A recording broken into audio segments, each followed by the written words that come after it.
有冇朋友去過香港佐敦嗰間街甜品嗰度食過嘢啊？哇，佢嗰間中式甜品真係好正，特別係嗰個黑芝麻糊拼杏仁露。今日嚟復刻一下，原嚟係好簡單㗎。呢度有40克嘅南杏仁，10克嘅北杏仁，呢度係50克嘅糯米，50克嘅熟芝麻。南杏咧佢係甜杏仁嚟嘅，係攞嚟增加佢嘅濃度。北杏咧佢係苦杏仁嚟嘅喎，但係咧佢可以增加杏仁嘅香味，所以我哋最好兩隻都擺晒去。如果大家擔心太苦咧，就可以買嗰種剝咗衣嘅北杏。南北杏同糯米咧，大家要提前浸佢2個鐘以上。或者可以好似我咁樣提前1晚浸佢，擺喺冰箱，咁第2日咧就可以攞嚟用啦。黑芝麻就唔使浸嘅，但係最好就炒熟佢，咁樣會香好多㗎。我哋先將所有嘅杏仁、25克嘅糯米同300克嘅清水擺落去破壁機度，跟住再用破壁機嘅火鎖功能打佢2次，一定要打佢2次嚇，炸盡佢每一滴嘅精華。哇，好香嘅杏仁露味啊！打好嘅杏仁露，我哋就可以隔翻渣出嚟啦。杏仁露原液咧就搞掂咯喎。黑芝麻同杏仁嘅處理方法咧係一樣嘅，都係用破壁機嘅果鎖功能打佢2次咧就得㗎啦。掂啊掂啊，好香啊！再過篩隔翻啲渣出嚟。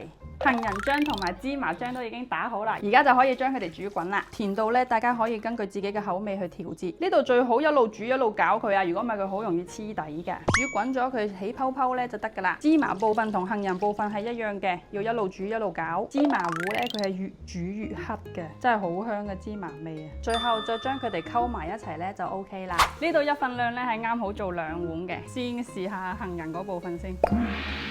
好正，即係一次可以食3隻味。